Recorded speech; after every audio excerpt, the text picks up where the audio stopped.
Okay, I can't hear. Oh, you've muted your microphone. I see. I see.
to Boston, lives in a world she's lost in, victim of compromise.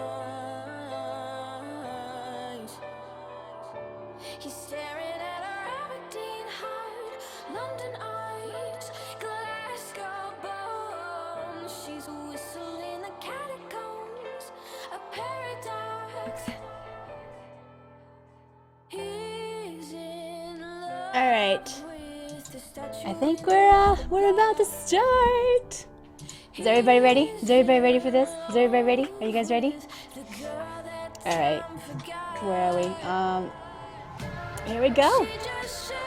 Let me turn down the music. Sorry, that's really loud. All right. So we're gonna get this started. So first off, welcome to everybody who's here for the podcast. You guys are fantastic. Welcome. Thanks for watching. Today's stream. Well, there's feedback, Daichan. Daichan has feedback. I think.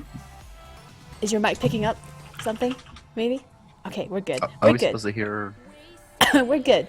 But welcome to the Chillest podcast. The Chillest podcast, if you guys don't know, the Chillest is a stream team on Twitch brought together by me and comprised of amazing casters who have become my friends. They are fantastic people, definitely worth your time, and they produce high quality content, have amazing communities, and are just all around great broadcasters. I'm still muted. Whoops. Sorry about that, guys. I was still muted on Okay, it took me a second. The stream was not muted. But that was muted. Okay, sorry about that. But anyway, the Chillest is a stream team on Twitch brought together by myself and comprised of amazing casters who have become my friends, some of my really good friends. And we started a monthly podcast in February, actually.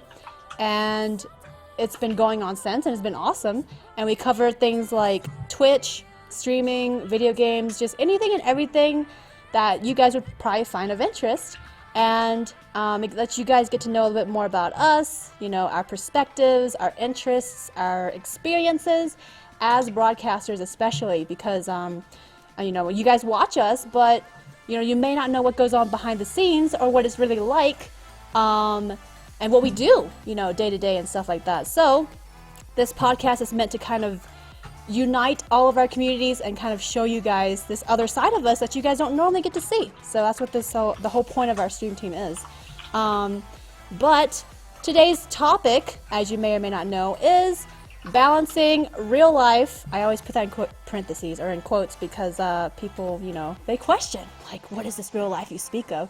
Because some people, to them, the internet and Twitch is their real life. But, basically non-Twitch and Twitch. How do you balance the two?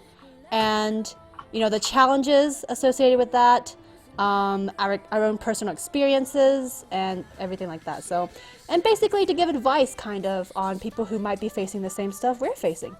So to get this started, I'm actually going to have us all introduce ourselves because some of you guys probably haven't seen some of us before, or you haven't seen, or, you don't know some of us.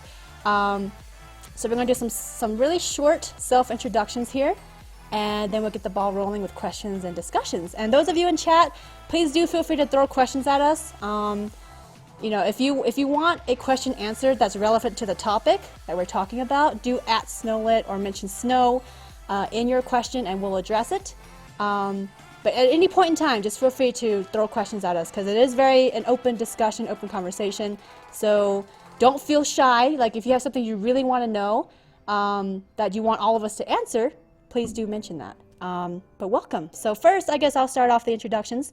So I'm Snowlit. You can call me Snow, Snowy, or Circe, or as Daichan likes to say, Circe-chan, which I always leave out. But I am a variety caster. I stream 6 days a week.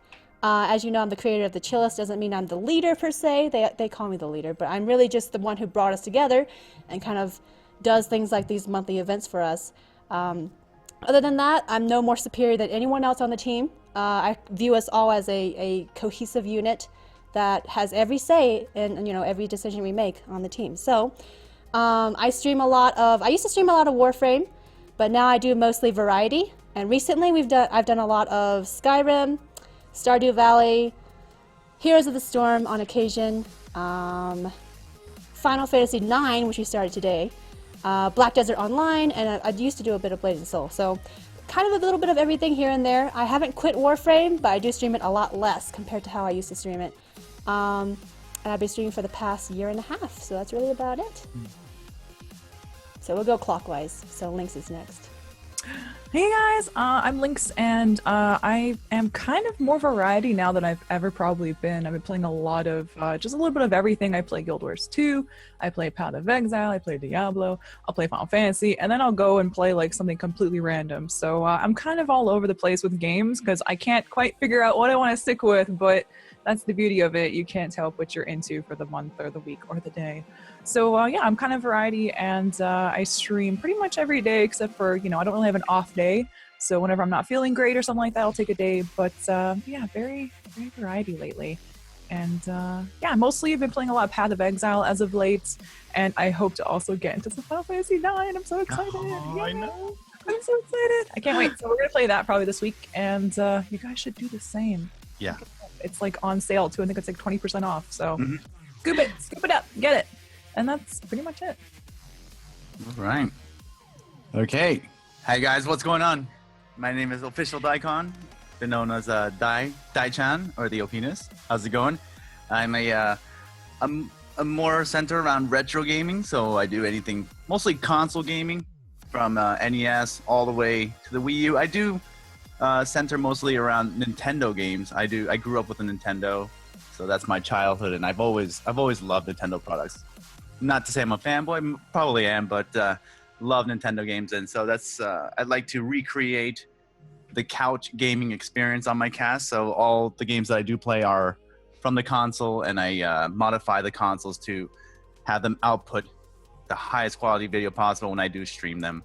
So yeah, that's what I do. I do mostly of that, and I do dabble into some newer games on PC, such as Steam. I'll be playing also the Final Fantasy IX that was just released today. So yeah, aside from that, I dabble a little bit onto audio production stuff. So I do like to test out new microphones and new microphone setups. Like when I do cooking stream, I try different things on the audio side. So that's another thing that I like. So that's about it. Okay, I guess it's me. Ooh, nervous. So I'm Natasha. I'm obviously in the UK. It's pretty late here, but there we go. I have been moving a lot more towards creative streaming. I have done a lot of variety stream before, focusing with Skyrim every week. I'm trying to, at the moment, work into more gaming pillars, making them relevant to what I'm doing. Really love that, and I love my spooky and retro games on Sundays. That's me, really. I just do a lot of creative. I love it. I just love it. I love it. The Perlers. They're so fun. They're addicting. It's just everywhere. I know, right? You should see my desk. Oh my god. Good stuff. So that was our introductions. If you ever, if you're ever questioning, who's who, you can always type !podcast in chat, and that gives you a link to everybody who's currently on the episode today. So at any point in time, anybody can pull up that command, just letting you guys know. But without further ado, let's jump into some of the questions. So I guess this is kind of a basic question I put in here to kind of give everybody an idea of, how we are as casters. So the first question is, about how many hours a week do you spend on Twitch streaming? How many extra hours per day on average do you do things related to your stream but not actually streaming? So I guess I can start out with that. How many hours a week? God, I have to do math. Nowadays, I'm streaming 6 days a week now. I used to stream 5 days a week. So I'm doing roughly 6 hours a day on weekdays.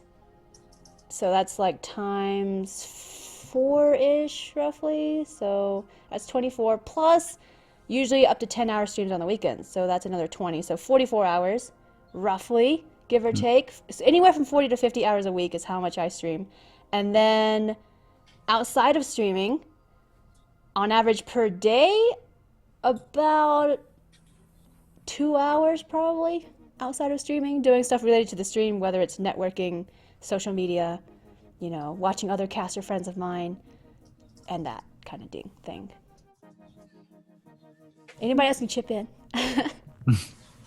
Yeah, I think I'm kind of the same. I know you've been like so awesome with like keeping up with your social media and doing all that extra stuff, Snowy. You've been so good with it. So like, I definitely want to walk in those footsteps because I think I definitely need to up my game with a little bit more like social activities and stuff like that. So I'm working to try to work a little bit more on stream stuff, but it's like you always have new ideas and things that you want to do, and that's just like a part of the time that you spend on it. So you may not actually be doing anything directly after streaming for like your stream, but you're thinking about it. You're like, oh, I want to do this and I want to do this, and you go to this person's stream like that's such a good idea, you know, and you're inspired. So I probably spend about like 36 hours a week streaming. Sometimes a little bit more, a little bit less, depends on the week.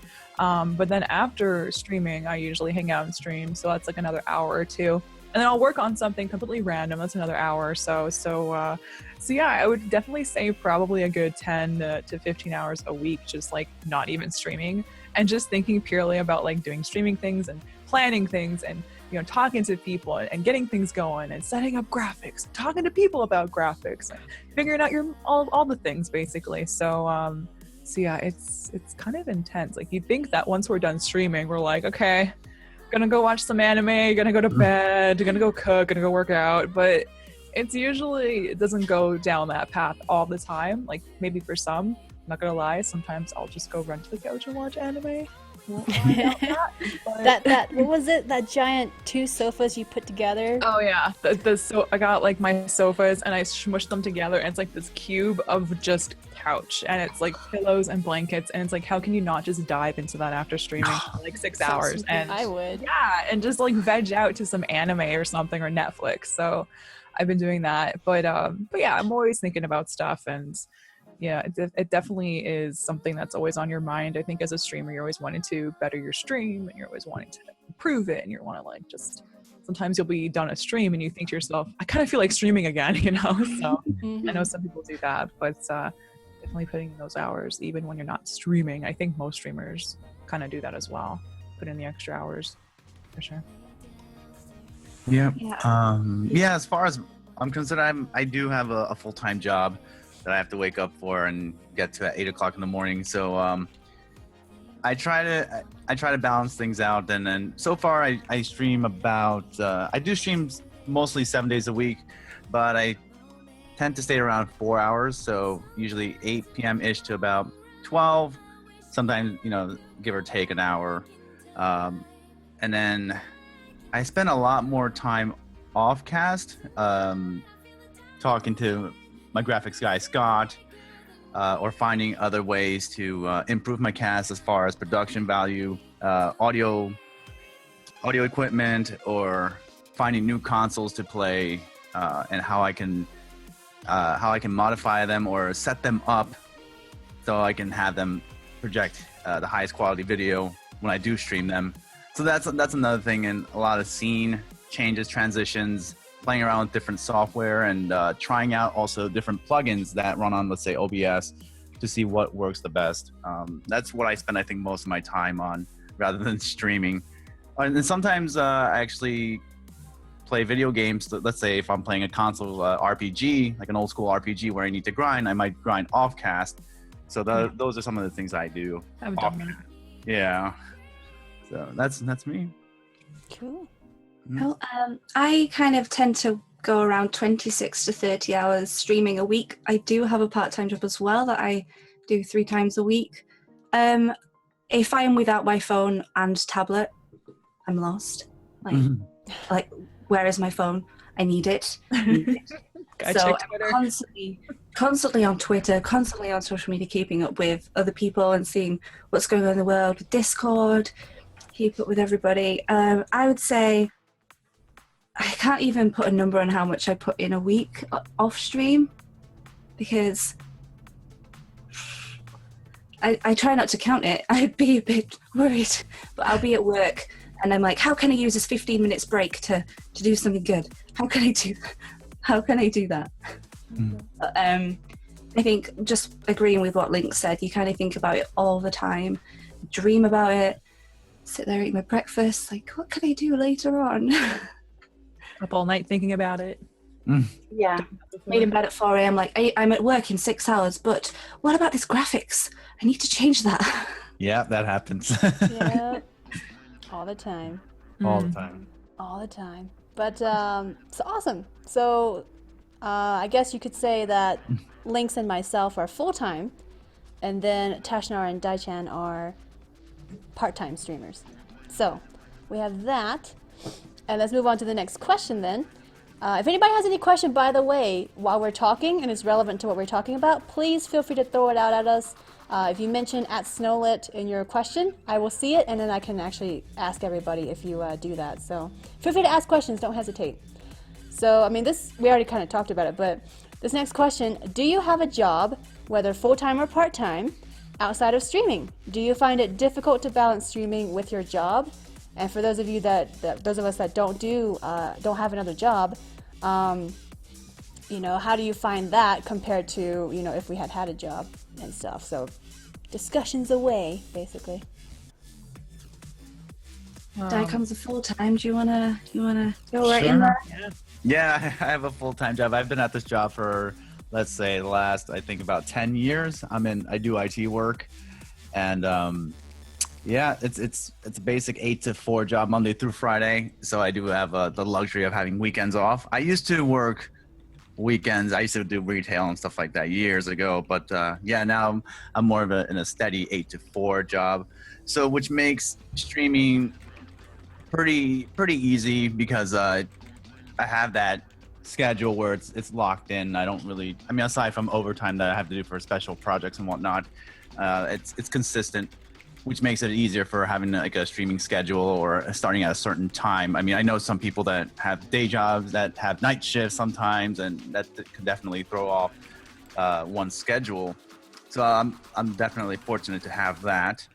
As far as balancing, like I said, it's just because I have that consistent hour, I can have a more consistent streaming. So it's good. I like it right now. I do have days where I have to go on a weekend or, you know, stay later and whatnot. But the weekend is great because I get extra hours, sometimes get overtime pay, but it's still usually early in the day. So I start streaming around 8 o'clock p.m. So it doesn't really interfere with my streaming schedule. So very fortunate. Do you find, though, that because you have a full-time job and then you're trying to do streaming too, do you find you lack time to do anything else, like other hobbies you might have, or, you know, meeting up with friends, or like, how do you balance that? Well, usually if I do have friends that call up, and let's say it depends. Usually I like to plan things out. So if I want to meet up with a friend, I usually have it planned out. Like I said earlier, I do stream 7 days a week. So there will be days I actually put on my schedule.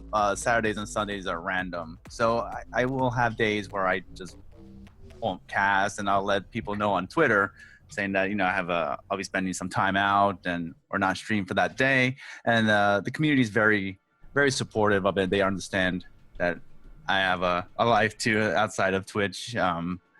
So which has been very, very fortunate of me. And as far as, let's say, interfering, I do like to cook. I'm sure you guys know I do enjoy cooking, and I enjoy cooking at home. So I do spend a lot of time in the kitchen, and a lot of it is organization, I guess. I think about what I want to cook at work, and during lunchtime I'll look at, you know, recipes and whatnot, and then I'll try to fit all that in once I get home before I cast, and then have it so that I can have extras, you know, not preparing that dish for that meal only, but to last, let's say, 2 or 3 meals, or put something that I can put in the freezer and then I can nuke it. So then it wouldn't really interfere with my time on casting. So there's a bunch of ways to make your schedule work, even with the full-time job. I used to go to school full-time while working full-time, and still went to the gym and played in bands. So I mean, if you can do whatever you want to do, I think, if you can organize your time and do it well. Yeah.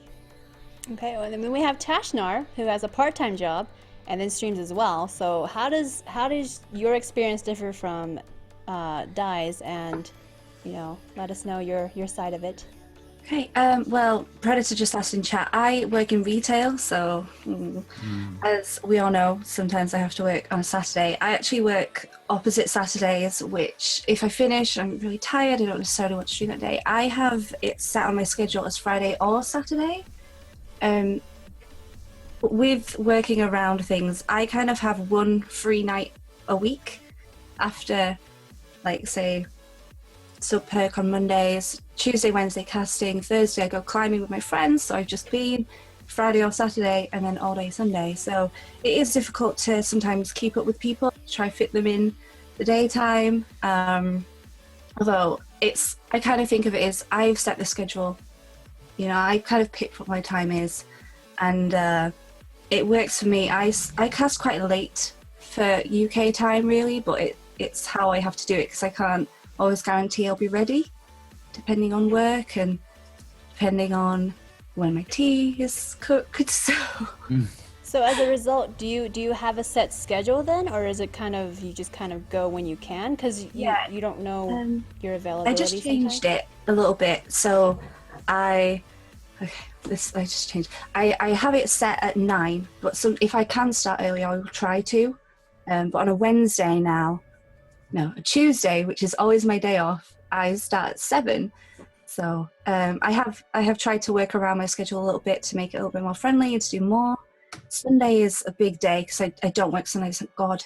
So that's my favourite day. 9 hours streaming. Yeah. Cool.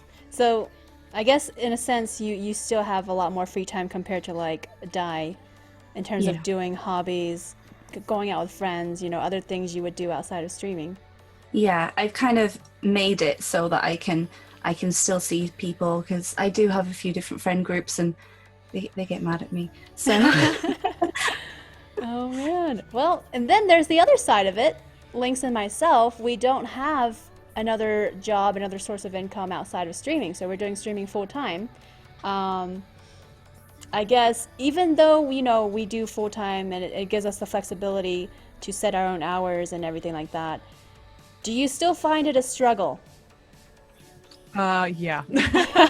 I know you're the same as me in a sense. Like we tend to really fudge up our sleep schedules like all the time. Like I'll be up till 6 in the morning watching streams or doing stream things, or I'll have done stream things or watch streams prior.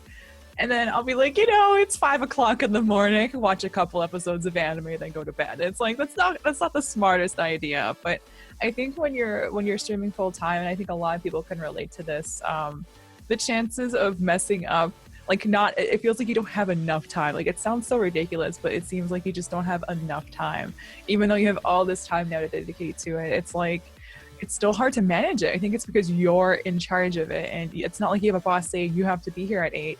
You have to be here. It's your job. Otherwise, you're the boss. You can be like, okay, I gotta start at 8, but I could probably start at 9 or maybe 10, or hell, let's just do 2 o'clock. I can take a nap and get some extra sleep, go to Taco Bell, do whatever. So it's like, it's a lot harder for sure to manage. It's a lot harder than people would think. People think, oh, well, you don't have a job to go to. It must be easy, right? You just do what you want. Yes, but you're sometimes your worst boss, because you're in charge and you're deciding everything, and you don't have that person that could, fire you if you're not at work on time. So you just have really angry viewers, but they usually forgive you. So it's definitely a lot harder than I think people think, for sure. Oh yeah, I mean, I'm guilty of that too. My community knows I'm like queen of delaying my stream.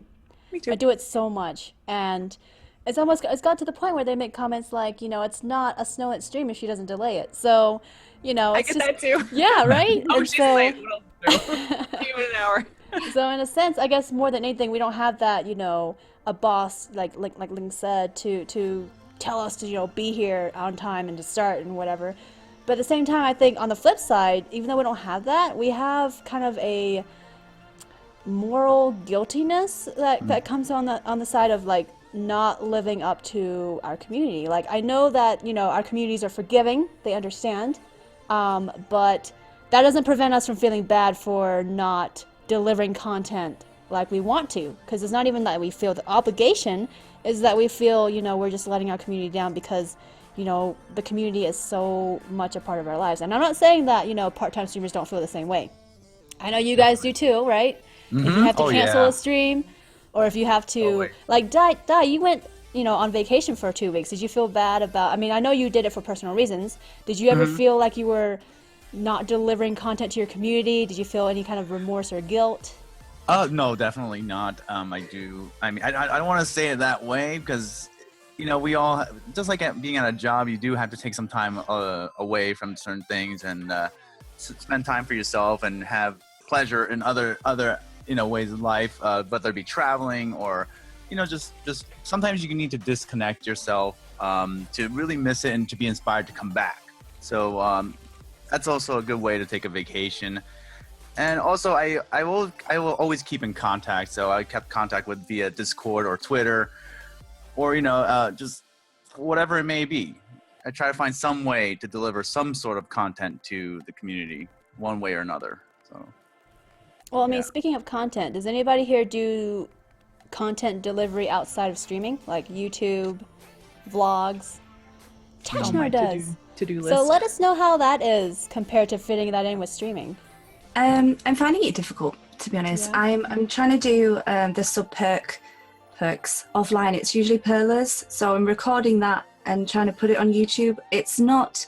I'm not making time for it. I'm not doing particularly well, but I've got a couple of things up, and I usually do it on a Thursday night actually, after I get in and stay up till 3 a.m. sorting that out. So it's going okay. It's early stages, so we'll see how that carries on. It's not something I want to hugely focus on, but it is something a little bit extra, so I don't have to put makeup on, pretty much. Good. Okay, so we have a relevant question here I noticed from Inspector. Question for the podcast: what would your thoughts be on taking personal time off from the stream for your own health? Oh, yeah, definitely do it. Do it. Yep. Just do it. If your community's close knit enough, I think if you were to say, I need to take time off for you should definitely let your stream know, let people know, because these are the guys that come out to see you all the time, right? You don't have to go into detail why, the reason why. You can just simply say, I need to take time off. And if your community is as awesome as it is, which I'm sure it probably is, they should be understanding. And those who don't understand, well, too bad for them, I guess. I mean, you don't need that in your life anyway. So yeah, you'd be very surprised your community would support the need to take time off, because everybody needs time off. Everybody gets sick. Everybody has, real life stuff. So it happens, and you should never feel guilty or bad about taking time off, especially if it's, for personal health reasons. Health should always, no matter what job you're doing, it doesn't matter. It should always be above everything else, not just for streaming, but everything. So. And if you don't have the health, you won't be able to stream. So. Exactly. Yeah. And your viewers will be able to know. You won't be able to produce that quality of content that you want to produce, and you should want to produce, as a content creator. So definitely something to keep in mind as well. Yeah. So let's move on to the next question. So what advice would you recommend for those who are also in school and want to do streaming? So they're in school full time, like whether it's, high school, college, or university, graduate school.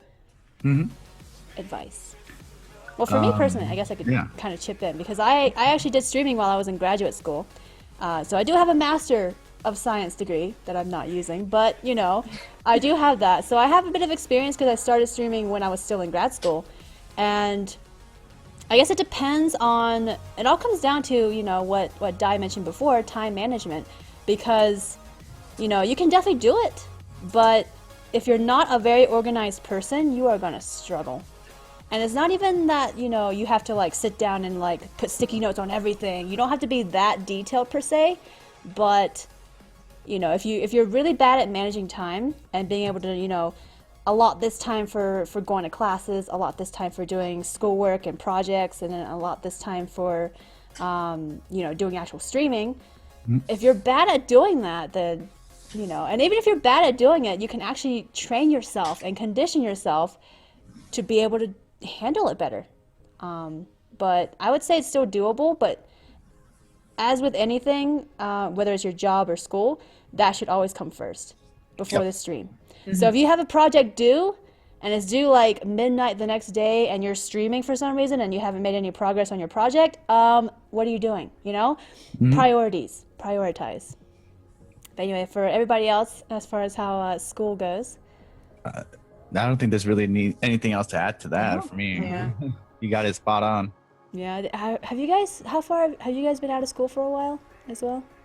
Yeah. Yeah. Like 1 year, because I'm 19. But, yeah, it's been a while. There you go. We have some questions here.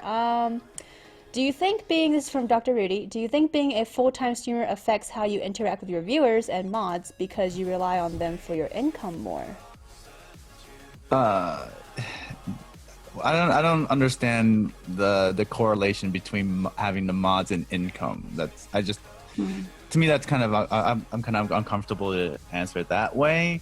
I always try to keep communications open to mods whenever, regardless of what the income would be, because I think that's kind of irrelevant. But I always have my phone on all the time. My phone always has Twitter/Discord or any sort of way for them to contact me. If I do need to discuss something, most of my mod team is relatively small, and they're usually on the cast, so I will let them know if there is something that we could discuss really quick, and they're really good about it. So I guess I've been fortunate on that as well. But as being a full-time caster, I think it depends on how you like to communicate with your mods. If you have a group chat on Discord, or you have a group chat on Twitter, if that works, or Skype or what have you, I think you can make anything happen. Some people will prefer talking over voice, to let's say over TeamSpeak or Discord voice chat. But I think now with especially with Discord, I think it makes it easier for casters to communicate with moderators and etc. Yeah, speaking from like a Twitch partner point of view with links as well, I don't think either of us view as like our community or our moderators as the people paying us or making us, like, we do receive tips and we do receive income from streaming, but we don't treat our communities in a monetary sense, if that makes any sense. And Right. so, I don't know. I don't think we interact any differently than other non-partnered or even streamers who don't have a donation button up. I don't think we interact any differently. Yeah, I agree. Right? Yeah. Yeah, I agree. So I try and answer everybody, so. yeah, and so I don't know. I don't know where to go from there for that particular topic, but I don't think in general there is any difference in interacting, because I think that, whether or not you're a Twitch partner, whether or not you even have a donation button up or a way to have your viewers tip you, you'll run your stream the way you run your stream, and I don't think it changes how you interact or to the extent that you interact, Like, I've always run my stream the way I've always run it, even before I was a Twitch partner, always being interactive, treating people the same, whether they're a sub or not, it's just kind of one of those things that I feel, if you're running a community-based stream, you don't want to be discriminating in that sense either, so. And I think, like, on the other side of that coin, it's kind of like people will ask, how do you treat your viewers or those that, may donate to you? Do you give them special treatment? Do you like them more? Do you speak to them more? Or do you let them pass on certain things that they might do that it's kind of unfavorable? And I know I personally have had to, remove people because of the way they acted, even though they might have subbed or donated. And I think a lot of people think that that's like an okay, like, oh, I've donated, I can say what I want, or I can do what I want. And it's kind of like the same thing, you definitely don't give special treatment. You're just, you're here to put on a good show. You're here to talk to your friends, interact with your community. And it's not about, like, who's donated the most, or who's, subbed the most, or who's been subbed the longest, or anything like that. It should all just be, equal for everybody, basically. For everything, not just, how nice you are to somebody, but you also shouldn't let people, get away with, calling you something bad or saying something bad about somebody else because they, have supported you in a way that was, obviously very positive, but also, you don't need that negativity in your stream ever. So Agreed. Yeah. One person can make a difference. They say that I don't want to say it this way, but one rotten apple spoils a bunch. I'm not gonna incorporate that into Twitch, but it's kind of a similar idea. One person can make a negative. Sets the tone, doesn't it? Yes, that's It does. exactly. It just takes one person. The chat could be flowing perfectly, and then it would just take one person to change that. And yeah, that you'll know when that happens. Oh yeah. Yeah, and it's more about like, do you want to save that one person and have the chat stop, or remove that one person to save everybody else? And that's a choice that I guess you would have to make, or moderators, I'm sure, would understand as well. Yep. Yeah. I think that's true regardless of the size of channel you are as well. Like, I know smaller streamers might feel, oh, if I tell this person no, I'm gonna lose that viewer, and it's so hard for me to get viewers in the first place. And it's so easy to get into that mentality of like, you know, I don't want to offend this viewer even though he or she offended me and the community, Right. just because I don't want to lose them as a viewer. Like, I don't think that's a good mentality to have. Because in the end, you're jeopardizing the quality of community, the quality of stream that you're running for the sake of this one person who's just being a butt face. And you're letting that ruin your content that you're creating. So you should never, in my opinion, never, ever, ever let that be the way you run your stream. Like, it doesn't matter how many viewers you have, because as long as you run it the way you want to run it, as long as you're keeping that quality up and you're creating an environment that people want to be in, then those viewer numbers will go up. You don't have to worry about losing that one person who's a butt face, you know? So, I mean, Nip it in the bud early too, because the sooner you recognize it and the sooner you address it, the happier your community is going to be, the happier you're going to be. It's going to be off your shoulders, it's going to be off your mind, and you can kind of move forward. So definitely, like, if you ever, you can always talk to your mods about it too. Like, if you have an issue with a particular viewer or something like that, you can always talk to a fellow friend, maybe a fellow friend streamer, or your mods who are always there for you. And you can always discuss and maybe figure it out, or you can talk to the person directly. You never know what might come out of it, especially if it's like a close friend or somebody you've known for a while who just decided to kind of go off the handlebars. But yeah, it doesn't hurt to deal with it right away. Don't let it linger, don't let it fester. So that's what I would suggest. Definitely agree with what Daikon said in chat. It affects you as a caster. It gives me massive anxiety, and when the mouse is out on creative, things are going down. It definitely affects the stream, it affects the room, and it's just not worth it for one or two people who just come back tomorrow, a different attitude. Okay, we have a relevant question from Zion. So, since we're talking about rotten apples, I've heard about streamers singling out bad comments in the chat outside of like 1,000 other chatters. Do you think the troll or mean comments really catch your eye more than the positive comments? In my opinion, it depends on how many people are chatting and whether your chat's moving super fast or not. If you have a really good mod team, chances are you won't even see those bad comments. Yeah. Because, that's the key thing. Because a lot of the time when I get trolls that come in, because I get trolls all the time, the message is gone before I even see what they said, because my mods are so on point. And as a streamer, having a really good mod team so that you don't have to be the one to try to ban them and stuff, because in the end, you having to ban that person takes away from your own cast. Even if it's just a simple thing of alt tabbing and then clicking the ban, that's still when it's happening, you can see, and so it does take away from the cast as well if you do that. So that's my input. Have a good mod team for that. As far as whether it catches your eye more, I think it depends on your mood, on how you're feeling that day too. Everybody has their ups and downs. No one can deny that. Some days you're super energized. You're just ready to go, and you're excited to stream. You're just yes. And then some days, you may not be super 100% into it. You might have had something that happened that day or that week or that year. Whatever, right? And you're just not having the best of days. And sometimes you'll see something and you can't help. And I think every streamer has done this. I don't think there's a single streamer that can say they've never reread something bad somebody has said in chat. Even if it was the start of something and then it's turned out to be something really bad and you read it anyway, and you kind of got to go with it.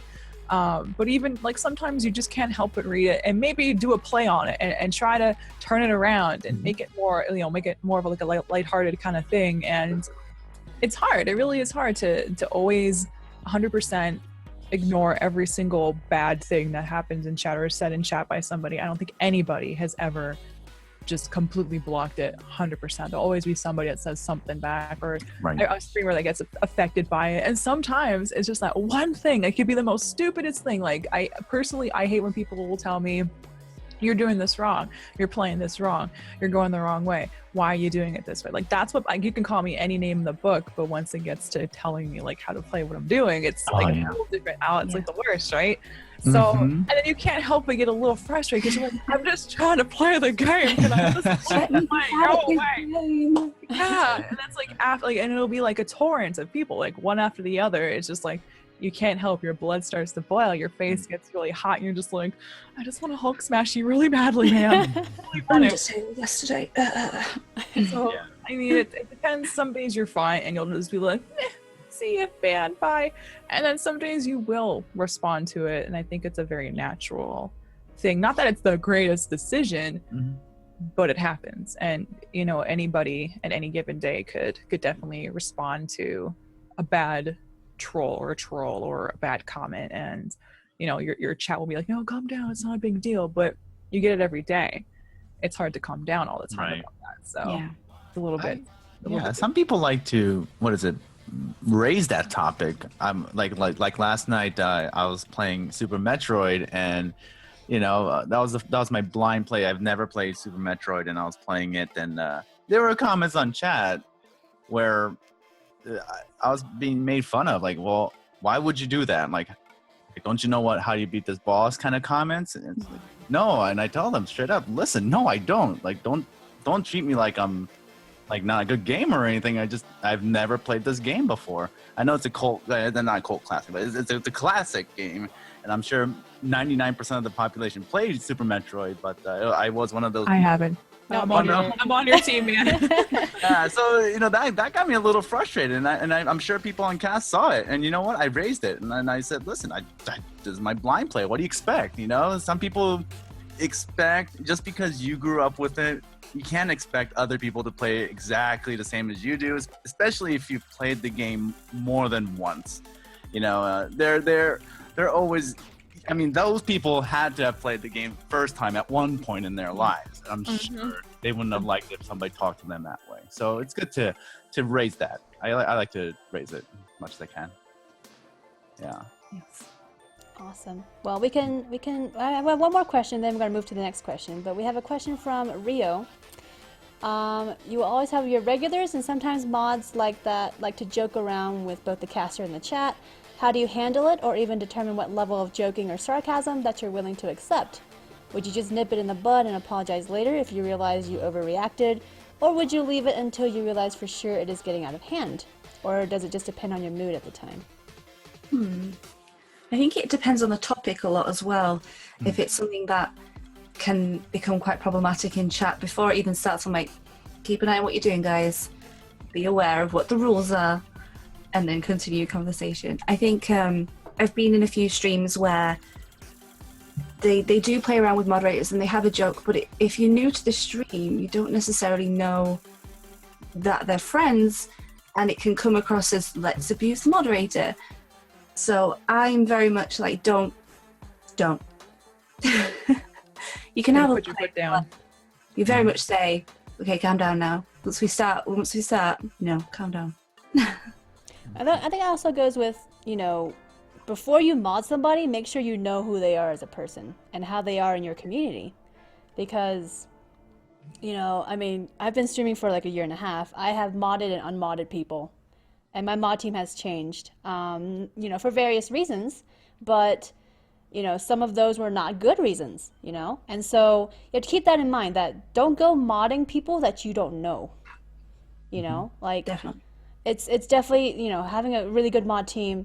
Also, with that is knowing who your mods are, because if they're really trolly, really immature all the time, like, you don't want those people to be mods, because in a sense you don't realize it, but moderators are a reflection of who they're modding for, not only in the stream itself but in other streams as well.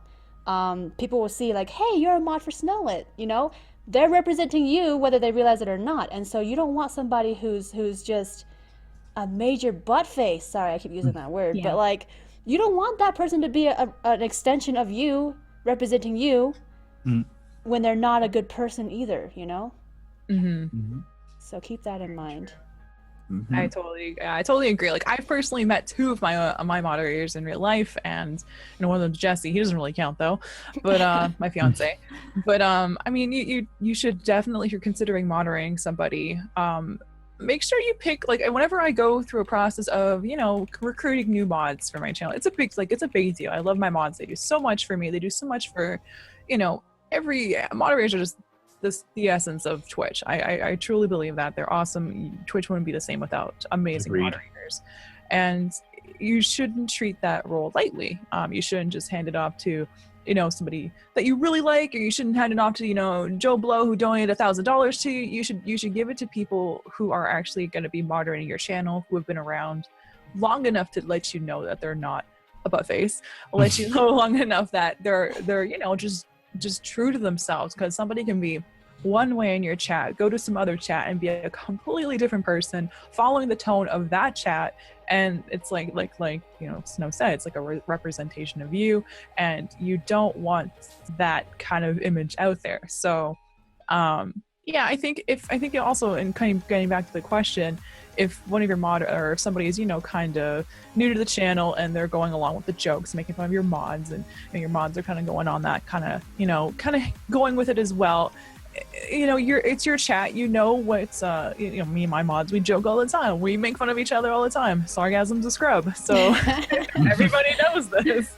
And like Lynx's mods are plebs. This is why we say he's a scrub. So it's like, you just know your chat best, your viewers best, and who would be a good fit for your channel. So yeah, just keep an eye, watch out for those that are always around, always available, always watching chat, always contributing to the chat. And Song's gonna kill me later. Well, I guess going off of what Lynx is saying, Spoonie asked, how have you all decided on what makes a good moderator? I think, just people who have been around longer than a couple days. Definitely don't mod somebody on day 1 or day 2 or month 1 or month 2. Wait, there's somebody who's been around a lot, that comes by a lot. You could sit there right now and think to yourself, who's on your chat a lot, who's there, who's not a moderator right now, who's at your chat a lot, who's always there when you're live, who stops by even if it's just for 5 minutes to say hey, who keeps chat going. And when you're thinking about moderations, you usually have an idea in your head of who you want to hope will come to you and say, I'm interested in this position. That's how I usually do it. I say, come to me if you're interested, but I already have an idea of who I want to apply. So that's something to think about, and you usually notice these people. It's like you see them every day, you talk to them every day.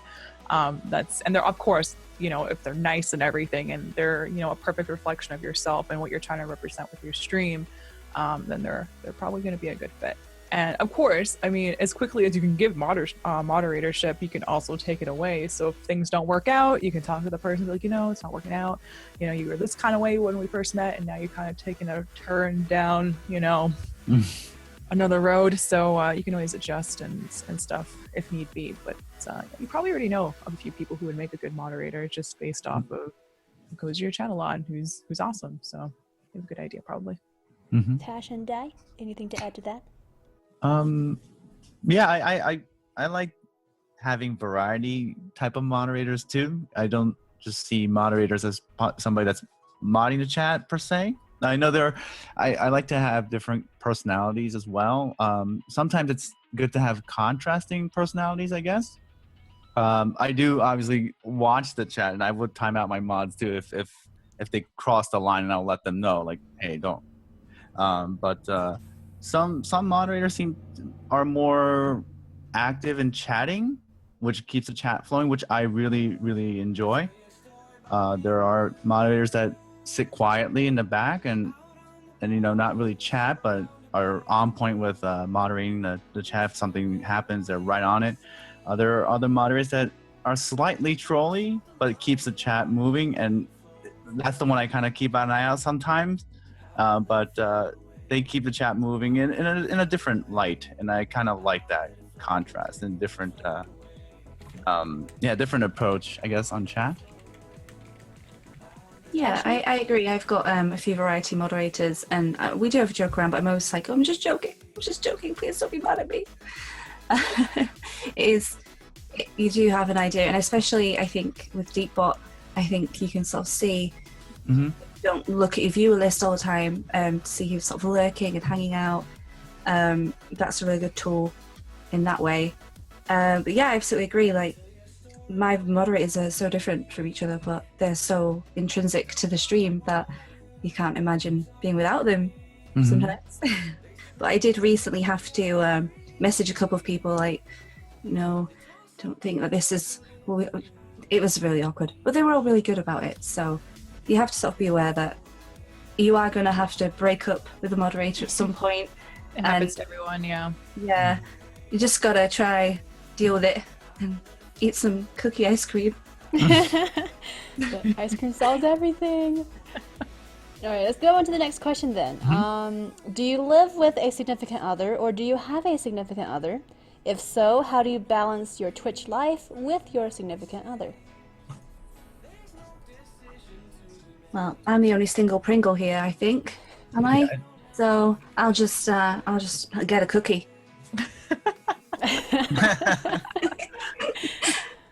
Well, I have a significant other, Jesse. He's been with me ever since I started streaming, and before that too. So he's also active. He's been active on Twitch before I even started streaming. He was actually always on Twitch and chatting with people and watching streams and stuff. And I was like, that looks pretty cool. It's kind of what introduced me into Twitch. I don't think I would have found it if it weren't for him. So thanks, Jesse. But yeah, it's definitely hard to sometimes manage the time, I think, because you sometimes, like, their schedule, it could be completely different from yours as well. And sometimes as a streamer, especially if you're full-time streaming, you try to also kind of manage your time around their schedule and stuff as well, which isn't always easy also, because it could be completely oddball times that you might want to stream and stuff. But personally, I find I've been pretty lucky, and Jesse just never been like, you're streaming so much, we never do anything together, because we're both kind of homebodies, so we're usually under the same roof all the time anyway, so it's kind of fine for me personally. But I can imagine if if your significant other is full-time working, and you're working, and you're also trying to fit streaming into your schedule, and you're doing 50 million other things, it would definitely be hard to manage. But personally, for me, I've been pretty blessed to have somebody that's so understanding of what I'm doing. And I know not everybody has that in their life, where they're understanding of what you're trying to do, and they don't get it, or they're like, why are you spending so much time online with people like strangers? And it's like, but they're not strangers, they're my friends. Okay. So I'm lucky I don't have that problem, but I can definitely see it being a big, huge issue for a lot of people, and a challenge to balance the time and stuff like that. But yeah, I've been lucky. Well, speaking of coming off of that, I have a significant other. I have a boyfriend who I've been with for over 5 years. So he was there at the start of my streaming too. And, when it first started out, I wasn't planning to become a full-time streamer. It just kind of happened over time. And I came to really just love streaming and love Twitch. And it got to the point where it actually caused a little bit of disagreement between himself and me, because of just the fact that I was almost obsessed with Twitch and streaming. And so it kind of happens, but like, I didn't realize it was such an issue until, we started having these clashes, and you don't realize it, and it's so easy to get carried away, especially when you find an interest or a hobby or something that you love so much. And for me personally, it has been an issue of contention between my boyfriend Diz, we call him Diz in my stream, and myself, which sucks, but he's always been supportive, but he's had times where, he felt like I was spending way too much time on Twitch and not enough attention on him. And, he's my boyfriend, so technically, when you have a significant other, you should be paying attention to them, at least a little bit in the day. And I was sadly guilty of making that mistake of not giving him enough attention, and he felt neglected, actually. So it was a kind of an issue, but he and I have worked it out, and he's never been not supportive, but he's, been kind of like, hey, how you treat this, you might want to take a second look at it and step back and really, don't forget that you have a life outside of Twitch and a life outside of streaming, which is, kind of hard sometimes to realize when you're so drawn into it and you love it so much and you do it so much. Which at the beginning, when I first started, I used to stream 7 days a week,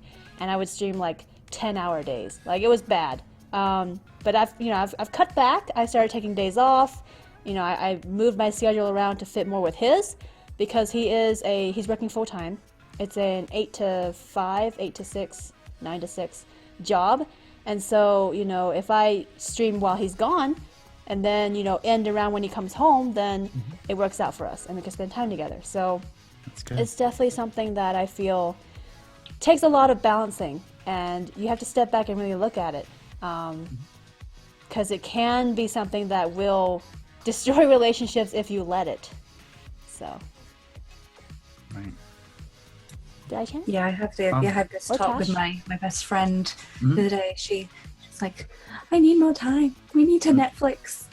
So that's all I can compare it to, I'm afraid. But I agree with what you're saying, and I do understand. Well, I think, spending time with your friends is important too. Yeah. I think it's just as important. Yeah, definitely. But If you have friends. links. If you have some. I'm just kidding. I have friends. I totally do. So, Dai-chan, what about you? Because Oh, I know, yeah. well, Lynx and I live with our significant others, but you don't, Dai, so you can speak from that perspective as well. Right, yeah. I currently have a girlfriend. I do not live with her. Actually, she lives abroad in Europe, which I actually just visited her in March. That's why I took the 2-week vacation.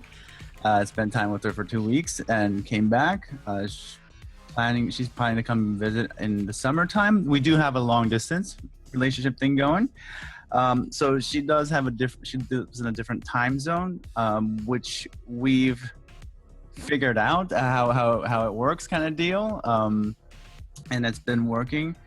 So I typically spend, like, if I go to work, and I would be communicating with her while I'm at work, and then let's say if I'm driving home, from the moment I step out, I'm usually communicating with her until she goes to sleep, which is about the time I start streaming. So then that kind of works out in that sort of way, and while I'm asleep, it'll be her daytime, so she has the time to do whatever she needs to do during the day. And she wants to catch my cast and just watch the VOD and stuff like that. So it works out. And for me, because of the fact that I'm not a full-time streamer, I do have a stable income from my job. I do like my relationship with a significant other is just as important as anything else, so I do prioritize that. I do enjoy what I do, and I do enjoy casting. I love everybody on cast, and I do keep that communication open. But there are those things where I prioritize certain things, and significant other one of those things I want to keep. So yeah, I do. That's what I try to prioritize, and then always be there for the stream as well. So when I try to balance things out, sometimes for me there's no set schedule, so I kind of go with the flow kind of deal. Do you feel it would be challenging or any more different if she was in the same time zone but still long distance? I believe it really depends. I can't assume what the other person does, because there's gonna be there's too many variables to calculate that. So it depends on what kind of job that person has, or what kind of schedule, and stuff like that. So I wouldn't be able to really say, but I'm sure I'll make it work somehow. Oh, there you go. Yeah, and it's, again, like you guys said, it's fantastic to have somebody that's very supportive of what you do. So yeah, that I'm very thankful for.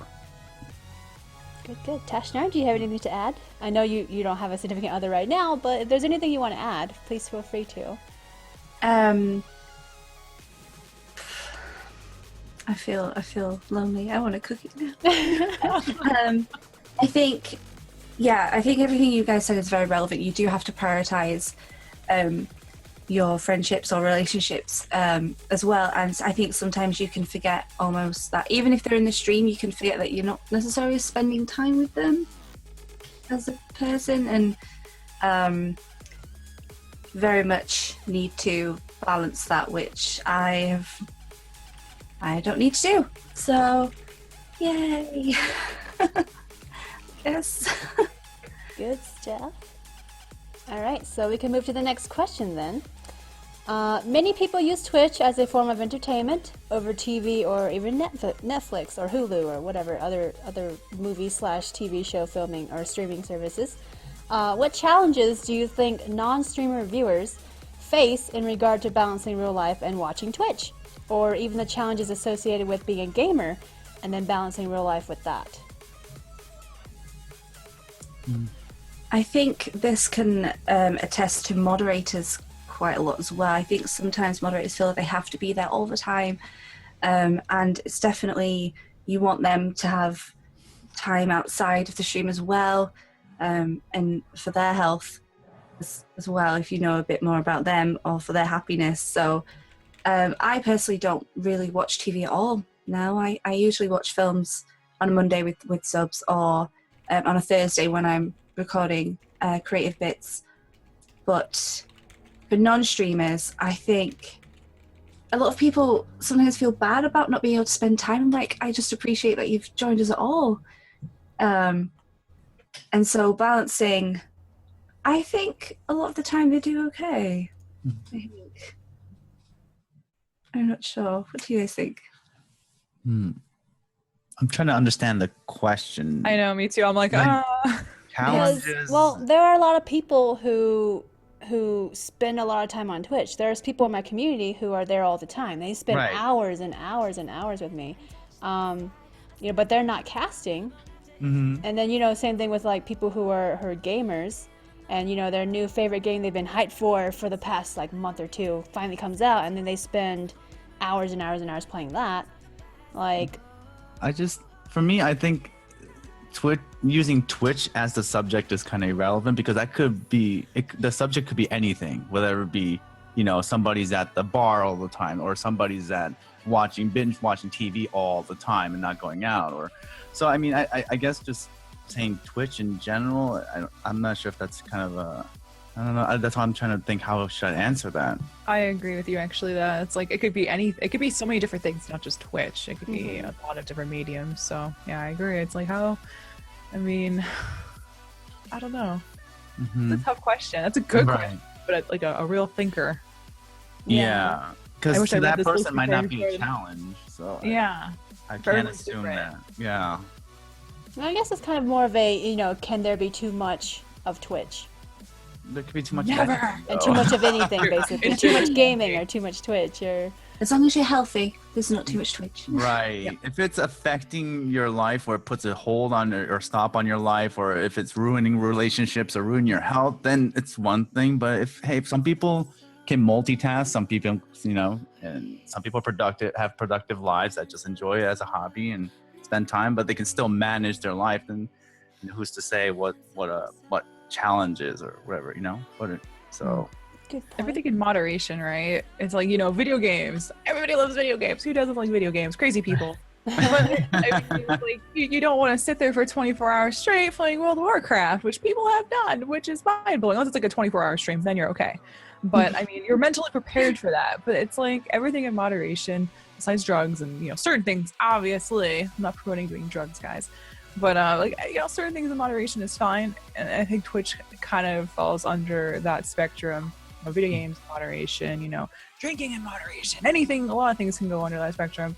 But Twitch, as it is, it can be very addicting, because you definitely grow a special bond to certain streamers or certain viewers, or you make friends. You make so many friends on Twitch, and I can see why it's like almost like a ginormous, huge chat room that you can talk to directly with somebody as well. It's a whole different thing. It's not AOL chat from, way back when. So it's a whole different thing, and that could be addicting in itself, and it was addicting back then, so it's kind of like coming over to Twitch as well.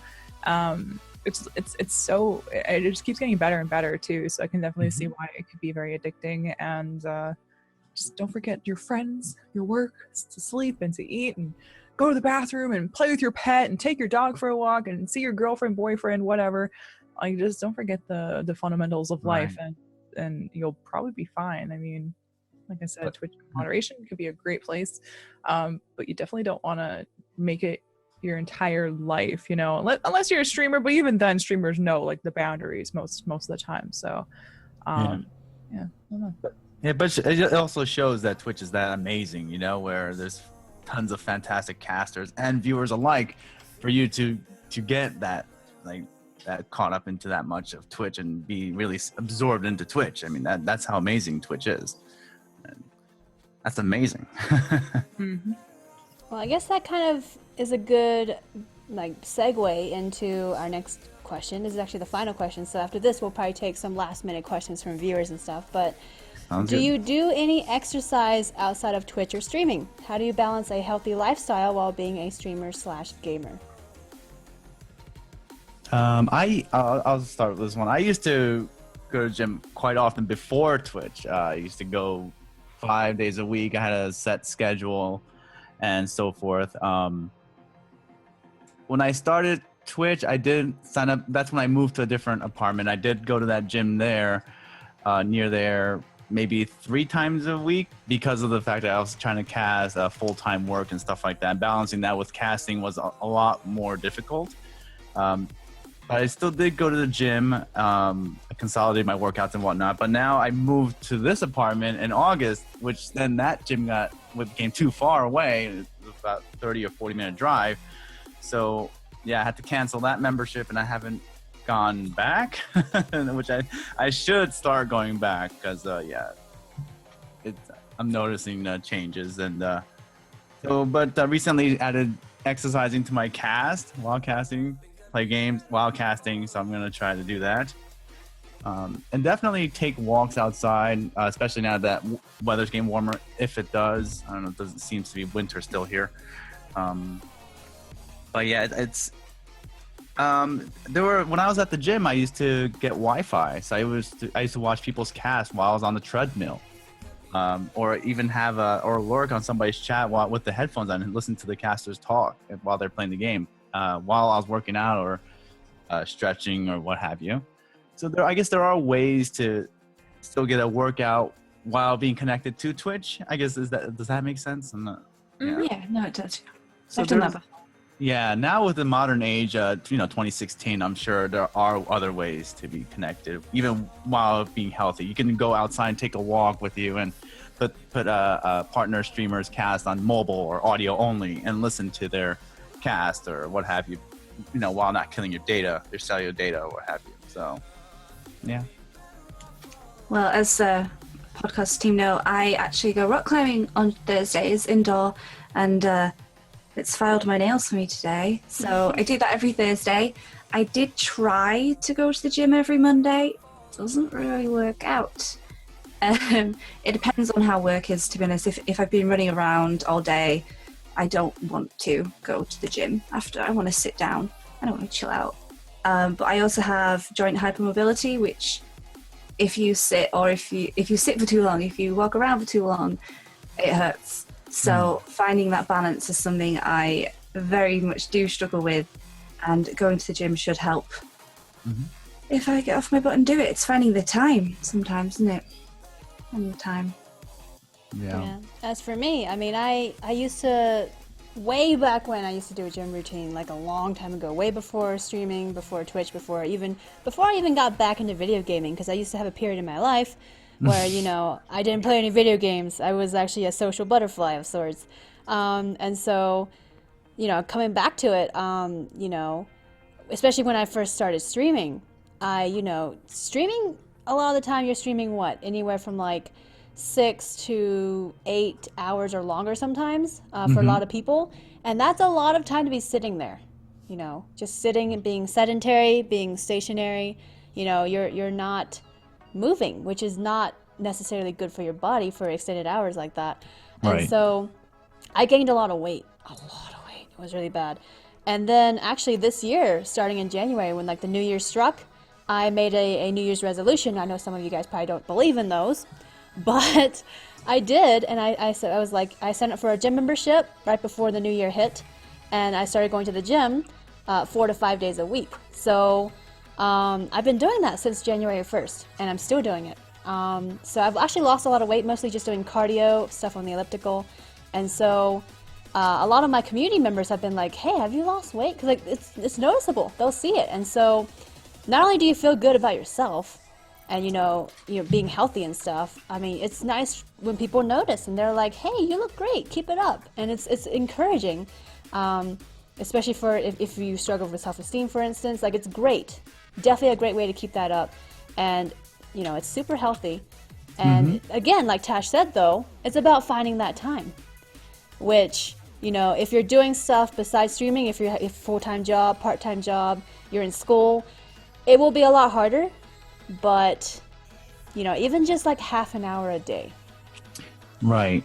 Yeah, to add to that, actually, even if you have a full time, you can, when I used to go full-time work and full-time school, I think it was 15 credits, and then had a social life and whatnot, I used to be able to prepare my lunch the day prior and then bring that with me, go to the gym and go to a gym close by to where I work, and then go for lunch. Literally lunch, go there, like dress before you punch out for lunch, whatever, go.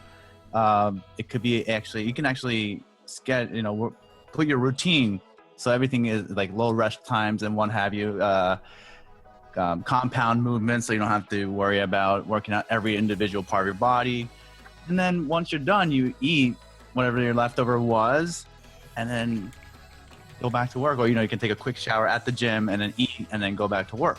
I mean, and some people, they can eat their lunch at their desk. So if you have that luxury, if you sit at like a desk and you can eat at your desk, you can use gym as your lunch, which is awesome. You know, it's 40 minutes, 5-minute warm up, and then 30-35 minutes working out, maybe like a 10-minute cardio, boom, go back. And then I think what I'm trying to say is you can make anything happen if you really want it. And some people, you know, to me, 1 hour lunch is way too long. I never take lunch at work. I feel like, because I can eat at my desk, so I don't feel like taking an hour. It always felt too long. So 30 minutes. Yeah, I had 30 minutes too when I worked, so it's like, not enough time to go. Like, you go to like Subway, stand in line, get your sub, and then you'd be like, oh, lunch is done. I guess I'll eat this later. The worst. But yeah, hour lunches would definitely be awesome for working. Yeah. So I agree with what you're saying. You can make time if you really want to make time. What about Lynx? Any input from Lynx for exercising outside of streaming and stuff? Yeah, I don't really do that. I really should. There's actually a gym right up the street from me, and I really should do something because, you know, like you guys said, being sedentary for long hours, 4 hours, 5 hours, it doesn't even matter how many hours, even 1 hour, that's a long time just to be sitting without moving. You know, so being sedentary definitely has affected me in not the best way. I've definitely gained a little bit of weight since I went full-time streaming because, you know, I used to go to work and I'd be running around at work and I'd be, you know, walking, like I'd have to walk a little bit to work and then I would walk a little bit home, and then, you know, you just be like always on the move, and it was a lot more active life. So now that I've kind of transitioned to being more sedentary, a lot more than before, you definitely, it's almost inevitable. It's like you just take away some of that movement that you normally had. You don't really change your eating. You don't really change anything. You just don't have that exercise. And after a year or so, you notice you're like, you know, 10, 15 pounds more than you were before. So like, I know I definitely should address that, and I should promote more of a healthier lifestyle. And it's always on the back of my head. It's like, okay, I'll start now. And I just need to just do it. Like, you know, literally just freaking do it. So I personally don't adopt a healthy, super active lifestyle, but I do plan to walk more, and I do enjoy tennis. We actually I live in an apartment. Nice. We have a tennis court literally like 2 feet away from my apartment. Go play some tennis. Drag poor Jesse out to play tennis with me. I'm sure he'll love it. And I'll probably do some of that because I try during the summer. The winter, it's horrible. You don't feel like you want to do anything. You don't want to go outside. You don't even want to go to the gym. You probably don't want to do anything. But now that summer's here, it's like no excuse. It's like, just go out for a walk. Go walk around, you know. There's a beautiful creek with ducks and beavers and all back behind my apartment. I can go walk there, and there's a lot I should do, and I do intend to, and I highly recommend like if you have a sedentary lifestyle or you stream or you have a job where you gotta sit for long hours, lunch breaks, if you have an hour, go for a walk. If you have an hour, go to the gym. If you have a little bit of time, it doesn't hurt to go for a little walk. So I think my old job, you would get 2 15-minute breaks as well. And I knew a bunch of people that would just go for a walk for like the 15-minute break, just like put on the running shoes and go. And you get a nice 10-minute walk, and it makes a big difference. So any little bit helps, and I'm working towards that goal of being a little bit more active. So yeah, I don't do anything now, but soon. Can I post a link of a nice video about information on how sitting affects your health? Yeah. Okay. I'm scared to click it though. I'm probably gonna cry. Or going to the hunchback when you're 70. Sucks. I like it. Save It's that. an adorable I'll save video. that. Yeah. I Well, can't see very- my microphone. I'll probably have to watch that later. Cry. I'll have to join Tash and have a cookie. We cry a little bit over how bad we're sitting and stuff. Be in Discord. But yeah, like Alex was saying, every little bit counts, and you don't realize like how big of a difference it makes, but it really does. Especially when you used to not do anything, doing something is better than doing nothing. And so even if you feel like, oh, I've only got like 20 minutes left before I have to do this, just do something, because 20 minutes, like that's a lot of time that you could be spending doing something physical. And I don't mean, I mean exercise. I don't mean anything else. But like, just do it. Just get up and go and just, walk around and stuff. And like, especially if you're a streamer, like, considering how, as somebody who has gone to full-time streaming, I spend so much time not like just sitting and not being physically active. And so, every little effort you make will be a huge difference. So definitely keep that in mind.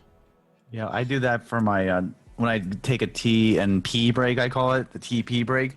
I actually go to the kitchen and I just shrug off. I just move my body around, and because when you're sitting, you're not just sitting; you are locked into one position, whether that be your upper body or your back, or your legs, or whatever. It's usually in one fixed position. So you want to break that apart by just moving around, just shaking your body, whatever dance. Some people dance, or I try to just shake my body so it gets rid of that stiffness all over the body, and it does help. I heard doing quick jumping jacks is good too, because when you do that movement on your arm, it helps you move your body, especially Get the blood flowing. Right, you need to do that. You need to. That's why I guess getting up and walking around every hour or so helps a lot. So you're not just stuck in that one position.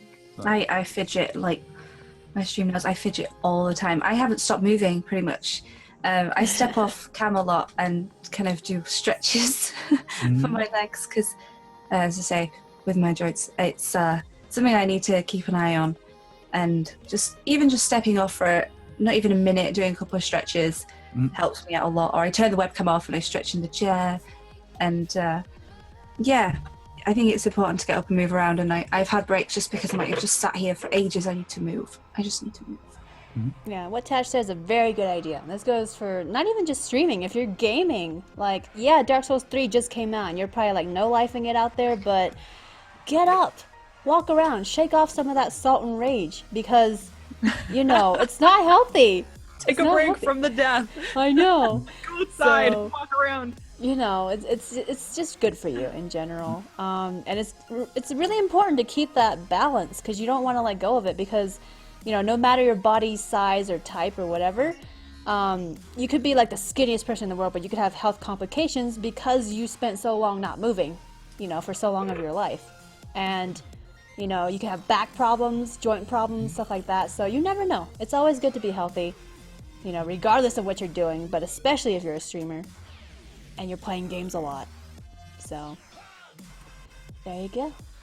That is actually the end of our questions. If anybody has any questions they want to ask, now is your chance. This is our last kind of a bit of Q&A before we wrap up the podcast.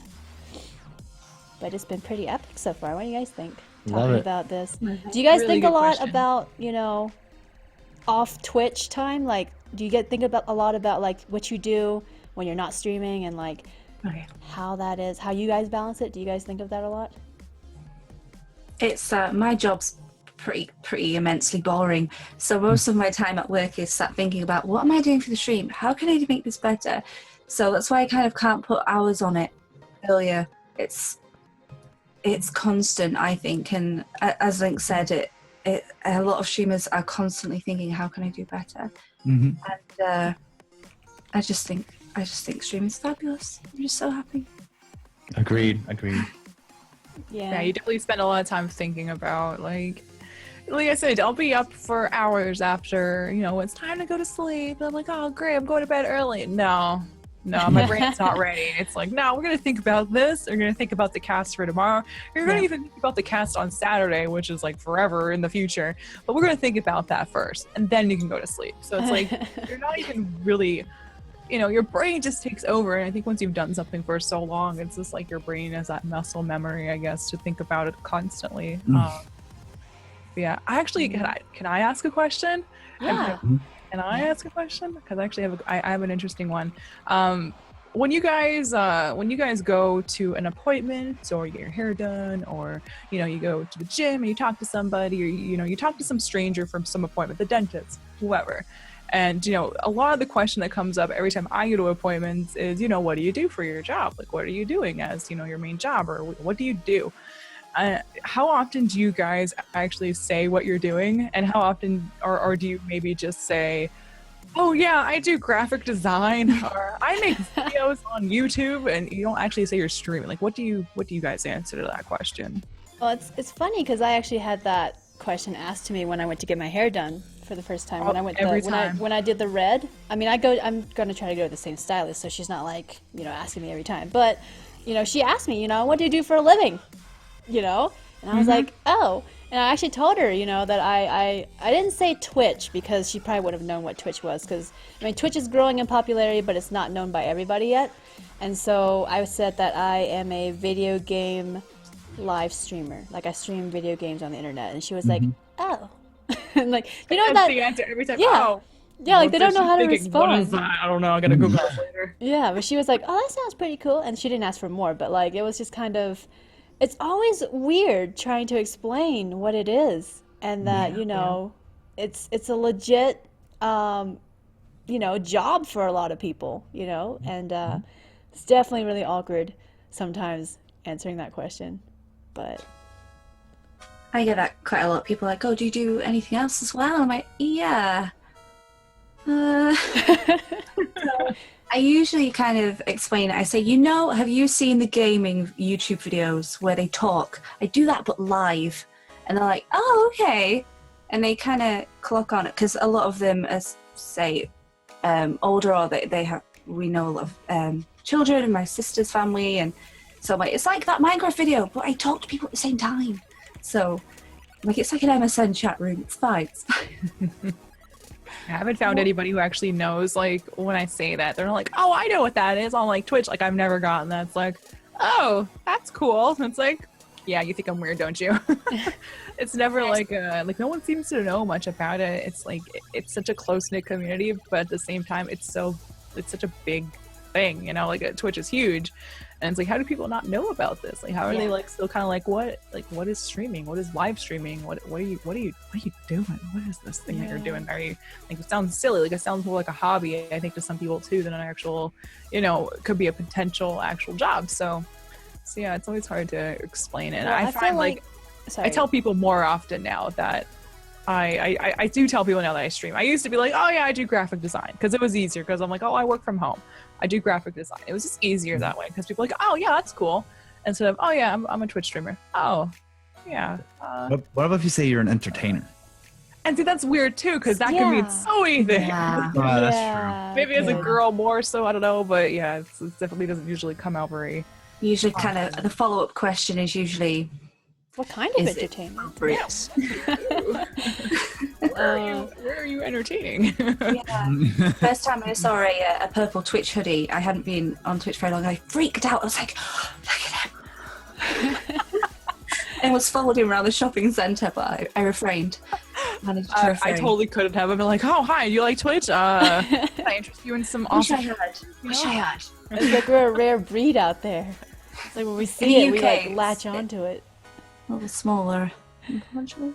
Yeah, well, I mean, I was actually gonna say, like, you know, people now are being like, they know that when they hear YouTube, they know, you know, people get big on YouTube and can make money off of YouTube. So I feel like Twitch is not there at that stage yet, but, you know, who knows what it's gonna be like 5 years from now. You know, if Twitch is gonna reach that YouTube level of acceptance slash, like, yeah, like, nowadays I feel like a lot of people, like, they hear YouTube and they're like, oh yeah, there are people that make tons of money off YouTube, you know? I don't know if we'll reach that with Twitch, but I mean, you know, getting that general open public acceptance. I don't know if acceptance is the right word, but you know, just having them feel like, you know, hey, that's legit, rather than thinking, oh, why are you doing that? You know, that's so weird. I don't know. I don't know how you guys feel about that, but it could happen. Like the way Tarfa says is right, like a live entertainment on TV. So it's I guess it's a little different than what if you just say entertainer per se. Yeah. As far as I'm concerned, I try to keep my personal life and Twitch kind of separate. So with me having a full-time job, I just tell them what I do, an IT work kind of deal. So I guess mine's easier. Unless I can sense that people, not everybody's into video gaming. So if I sense that they are really heavily into video gaming, then I might mention the Twitch. But I try to keep those two things separate. Because, especially if I don't know, to me it just feels it feels different when you know somebody, let's say a co-worker, a family member comes in because you told them about it. And so for me, I kind of like to keep those two things kind of separate. I know at least 2 of my co-workers have been in my stream. I love it. We talk about it at work. Oh my. But, you know, I think the whole thing, if they realize you want to keep your, you know, personal details private, then hopefully your coworkers have that talk. First thing I say is, don't say my real name or last name or where we live. or what we do. Or what we do. Like rules. I'm like, if you are going to look at this, these are the rules. You know, it's funny because, you know, Diz, my boyfriend, he works, you know, full-time at a company doing some tech-related support. And his coworkers actually watch my stream, which I'm not sure if there's any right now hanging out with us, but, like, they knew what Twitch was before, you know, he told them. And so that was really kind of refreshing and nice to see, because I don't encounter that often when I'm, you know, out and about here and nobody knows what Twitch is. And, you know, it's, you know, like when I mentioned to my stylist that that's what I do, she was kind of like, oh. And so it's not, you know, not what I'm used to seeing or hearing, you know, when I'm not at my computer. But apparently they knew what it was. Not only that, but they watch. They're regulars, which is really funny to see. And they do thankfully respect the whole privacy thing, because I don't reveal my name, and then they know my boyfriend as Diz on my stream rather than his real name. And so, you know, it's nice to be able to, you know, see the two worlds like merge together a little bit, but not, you know, to the point of privacy invasion or anything like that. So that's kind of my input for real life people knowing what I do. I was just curious because I know it was always awkward for me to explain to people, because, you know, nobody yet that I've spoken to actually like knows what I'm talking about. Like, one person's like, oh yeah, my husband plays video games on the PlayStation. I'm like, yeah, that's awesome, but that's not quite what you know, like I play video games, but it's a completely different thing. And no one's ever quite understood, like, oh yeah, I know what Twitch is. So yeah, I'm hoping for that one day when someone's like, I know what Twitch is, and we're like, oh my god, yay, I have a Twitch friend in real life. Like, it's gonna be amazing, and I hope to find this person one day out there. It's gonna be great. Yeah. Okay, well, we have another question that's been asked a couple times by Zion again. This goes to all of you guys. You know, with the growing community, do you feel pressured to go to community events like TwitchCon or PAX to meet your viewers? This is where, you know, real life / you know, quote unquote real life meets Twitch as well. I don't feel pressured. I'm so excited I can die. You're going to actually TwitchCon, had my right, first Josh? convention. in. Ooh, Wait, Tash, are you going to TwitchCon? yeah, Yes. Oh, yes. TwitchCon. Of course. Yeah, I'm so excited. I did my first convention last September ever, so I freaked out. I met two of my moderators. I already knew one of them anyway. Met a couple of people as well, and it was so good. And the EGX was quite little, so I'm like, aha, TwitchCon, I'm so excited. Sorry, I'm just gonna... I don't feel pressure. I feel like a lot like Tash. I feel very excited to go. TwitchCon is going to actually hopefully be my second convention. The first one was BlizzCon last year, and it wasn't really a convention that I was planning to go to like meet other streamers or anything like that. But it was more or less just to go to BlizzCon, because who doesn't want to go to BlizzCon, to be real? And I had a great time. It was fantastic. 10 out of 10, would go again. And TwitchCon's gonna be different though, because I'm actually gonna be able to see my stream friends. I'm so excited. I can't wait, because not everybody wants to go to BlizzCon. I get that.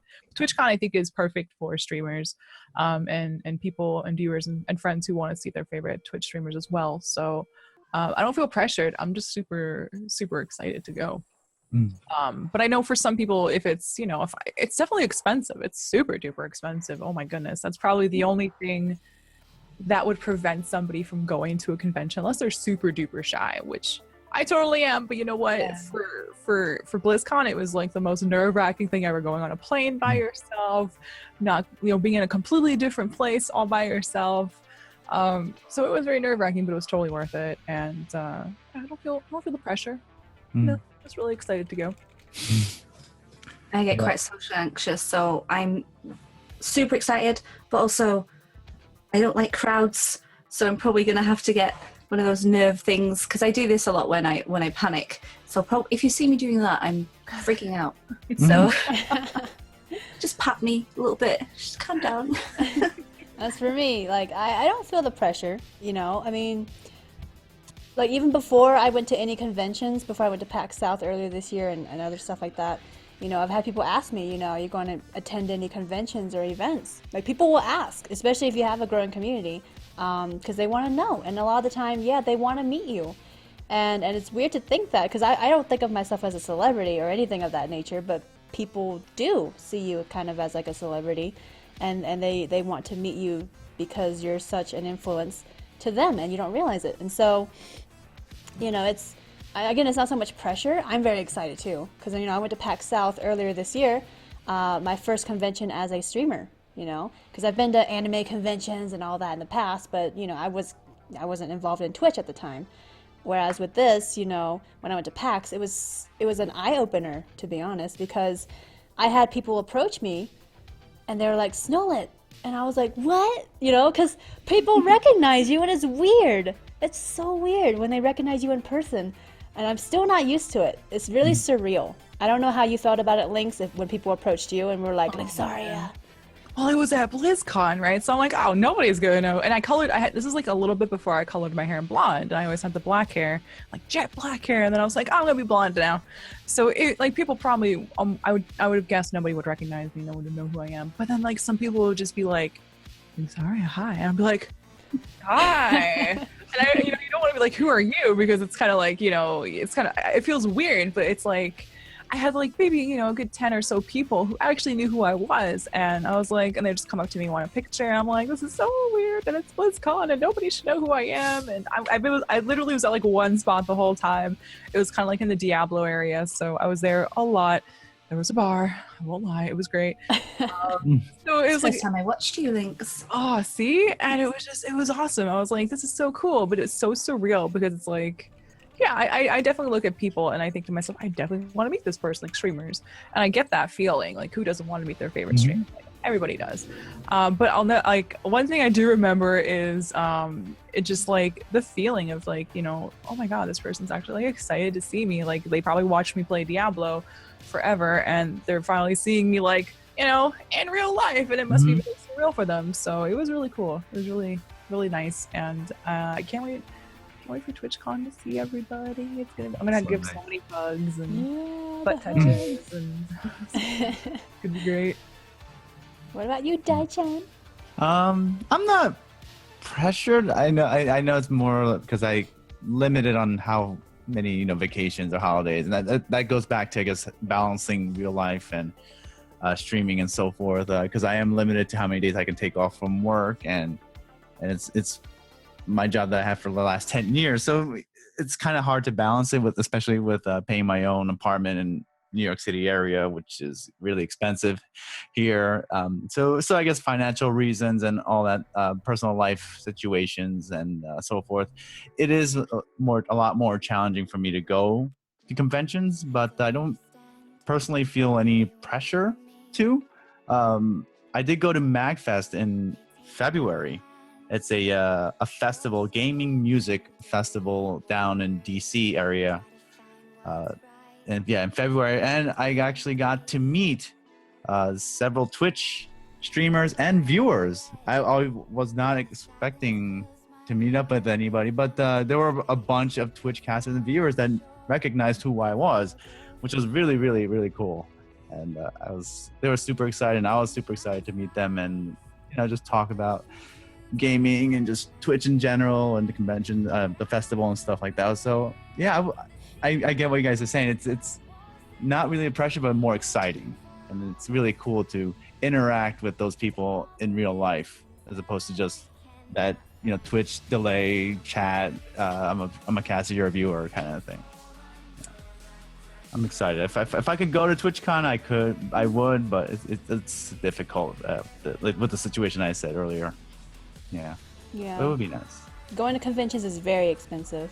It doesn't matter where you live. I mean, if you live in the city that the convention's, gonna be at, then yeah, you do save money there. But like for most people, it does require a lot of money, and it's not something. Some people, are able to make it and go to every single major convention. But then there are those of us who can go to only like one in a year or two at most in a year, and so. It's definitely a big event, not only for people that want to meet us, but for us too, because it's not something we can do every day, or every month or anything. So big trips. Have a question. I don't even know how people do like PAX, like all the PAXs. Like people do that. I'm so jealous of the like, PAXs. I'm going to PAX nothing, so have fun. Lots of pictures for me because I can only do like one convention a year. So, I wish, like, I would love to go to every convention. I'm maybe not every single one because you'd get a little bit, it takes a toll. Like after BlizzCon, I was dead. I was so dead for like 2 days. I was like, I can't even think. But I mean. I really do wish I had the opportunity to go to more. It would be great if it was more affordable, or why does plane fare have to be so expensive? Why? Yeah, I know. Why? And hotels, why are they so expensive? Like I'll sleep on a floor. I'm not picky. You got a bathtub, I'm there, no problem. So, but yeah, if it was a little bit more affordable, I think that's the same for a lot of streamers. Most people would want to go to see more people, but it's the price. It really is. It's the cost. It's killer. Yeah, most people don't realize that the cost of the actual real cost of going to a convention, and they think it's either just the ticket or the ticket to the convention and maybe the plane, but they don't realize that the hotel cost and the food, transportation. Oh my God. Yeah, it's a lot. And I think most of the cost comes from that, literally traveling and staying. That's pretty much the cost of the convention.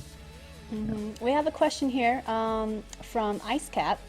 I'm a tiny little streamer going to PAX East in a couple weeks. Any advice on meeting other streamers? Just go up to them. Just say hi. I don't think there's any streamer that'll be like, who the heck are you and why are you talking to me? So just go up to if you see a streamer. Exactly. Just go up to somebody and say, hey, I'm a streamer, and I really, maybe hopefully go up to somebody that maybe it's a good start. But even if it's somebody you don't know, you can always just say, hey, how you're enjoying the convention so far, to start up a conversation. I think TwitchCon will probably have, or any convention that you go to will have panels set up that you can go talk to people as well. So there's nobody that's going to be like, have an attitude towards you if they don't talk to me. So yeah, just go forward, talk, say hey. Like if a random person I didn't know came up to me and started talking to me, I would not be like, go away, I don't know you, stranger danger. So you just talk to them. People are typically pretty nice, and I think people have name tags too, if I'm not mistaken. So yeah, you can always look at a name tag, and I don't know, like at TwitchCon, if you're a streamer, do you get a different name tag than if you're not a streamer, or like how does that? Well, at TwitchCon, if you're a partner, you actually get a separate badge. versus the normal badge. Partners get a special badge that says partner on it. Everybody else gets just a regular general admission. But for all the other conventions and stuff, like when I went to PAX South, you could go to the Twitch booth and write your name in Sharpie on a hello, my Twitch ID is blank, and you just write your Twitch ID there and then stick it on. Like it's just a regular sticky name tag. But for TwitchCon, as far as I know, it is actually a separate badge for partners, and then general admission is separate. Got it. Yeah, I was just figuring like, well, how you would be able to determine who's a streamer and stuff if you don't know who the person is. So yeah, just go up to them and say, hey, I'm so and so, and maybe don't start like, hey, I'm so and so from this stream. Like maybe just be like, hey, how you enjoying the convention, and then you can. I did it on at EGX. I actually tweeted one of the ladies. I was like, I know you're going to EGX. I was like, I'd love to meet you. Where you get? And she's like, I'm going to be here. Come, just say hey. Just tell me you're Tashnar. And I'm like, yeah, okay. Let's have a picture. So she's really lovely. And I think if you want to have that preemptiveness, that is available. Lots of people have Twitter, Discord. They have Facebook, and everything. And so if you're not quite comfortable just walking right up to someone, there is that in entrance. Say, I'm wearing a purple hat or something. So it's always that. If you're not quite comfortable, just wave at me. Twitter's your best friend. You could just add somebody and be like, hey, I'd love to meet you. And I guarantee they would be like, yeah, sure, come meet me over here. Done. You might have to go to the person, but I mean, it's, you're still going to be able to see who you want to see. Or Right. Especially if it's like a group of people too. Like maybe you want to meet a group of people or a certain friend or a fellow, stream friend or something. You can get a group of people in one particular spot and, just hang out for a little bit and have like a group kind of chat thing, kind of like Twitch. It's kind of crazy. So you don't have to be like one-on-one if you don't want it to be as, so awkward. Because I totally would be like that awkward kid with the, the braces and the big thick rimmed glasses. Like, hi. I have to. That's how it went. Friends, be my friend. So I think a group would be better. But yeah, you could definitely do that. Another thing I want to add is that like if you see a streamer you want to meet, whether or not you're a streamer, obviously you're a viewer of theirs, go approach them. Don't be shy. Like they might just be walking by, just be like, hey, what's up? Just tap them on the shoulder and be like, hey, I watch your stream, and blah blah. Like you don't have to be all like, I'm a streamer too. Will you promote me? Don't do that. Don't do that. Don't do that. I'll walk away from you. But like, you have to walk away. In the end, don't look at it as networking. Look at it as making friends, because in the end, that's gonna be more important than hoping that this big streamer you watch and really admire will eventually make your stream grow. Like, that's not the way to look at it. And, for me, like, I've had people, after I got back from PAX South, somebody came in and was like, I saw you walk by at PAX South, but I was too shy to go and talk to you. Which, I was like, no, I'm not intimidating, I swear. And so, just no matter what, I know some people have social anxiety or are not, they don't feel comfortable or confident. It's just a simple hello, and introduce yourself, and you don't have to make it like a 10-minute thing. Just approach them and say, hi, I watch your stream, I just want to say thank you for the content you create. Something simple like that, really makes our day as streamers. And like, I'm not saying that, we always get people swarming up to us or anything, but like, it's nice for people, especially for us smaller streamers who, aren't swarmed all the time and have like signings and featured on this and that. Like, we like when people approach us from our community, and it really means a lot to us when you take that time to come up and be like, hey, I'm a viewer of yours, I just want to say hello, or come to take a selfie with you. Like, that works too. We love taking pictures with our viewers, so I agree. I don't know if you guys had that experience where, a viewer would be like, hey, I saw you at MagFest, or I saw you at BlizzCon, but I was too shy to approach you, Oh yeah, a couple people. I'm like, why? I'm like, the most goofiest person ever. You would totally have a blast. Like, don't be shy. Like, I'm the most shyest person ever on the planet, and even I would come out of my shell to see like, somebody that was excited to see me. So if I can do it, you can do it too. So First time I got asked for a selfie, I was like, oh, my heart. And then being asked for autographs is different. I had that too. Yeah, they asked me. I was like, what? So I made one up on the spot because I didn't have it planned. Me either. I'm just like, Lynx with the heart. I was like, oh, that looks so stupid. Why did I do that? Oh, well. So, if any, Tash don't be prepared, you might have to autograph something, just in case, because it will actually catch you off guard when you go to these conventions and you Thanks. You Will have you a ask me if viewer. no one asks me? I'll ask you. I've practiced. But it's just something to keep in mind too. Like, I mean, we're not like crazy, huge, like Britney Spears kind of famous, but like, it's something that's, really different and interesting, and we like it too. So we hope that you guys will approach us if you see us at conventions and public events and stuff. So, do we have any other questions? Because we are going to wrap up the podcast otherwise. But yeah. Getting hungry. I know. Do you guys have any other questions before we wrap up? I think we've been pretty comprehensive, haven't we? Yeah, I think it's been pretty good. Yeah, I love it. Fun. It was fun. Yeah. Awesome. But anyway, where did that hat come from? What? Well, this is actually from Japan, so can't so quite tell you where I got it, but yeah. In any case, so I guess we're gonna wrap up the podcast here. Major love to all of you guys for coming here to hang out and listen in. Major love. Yay! I love all of you guys. So again, if you want to know who we are, again, Dylan pulled it up, ! Podcast. Follow all of us, and not just us, but everybody else on the team as well. Fantastic casters, definitely worth your time. They wouldn't be on the stream team if they weren't. So follow them. And this was, again, a monthly podcast, so it will be back next month in May. And you guys just watch the Chillest Twitter. It's at the Chillest team if you want to go follow that. I'll announce there when the next podcast is. It'll be in May, but usually I try to announce it 1 to 2 weeks ahead of time because I organize with everybody and ask when they're available and all that. So keep an eye out, and honestly, thank you all so much for watching and contributing to our podcast discussions. Hopefully this helped some of you guys out there, whether you're a streamer, a viewer, just a gamer. Hopefully this was of use to you guys and that you guys found it interesting. So It was a blast. Thank you. yay! So much fun. I love these. So does anybody have any events they want to announce upcoming for their stream before we conclude?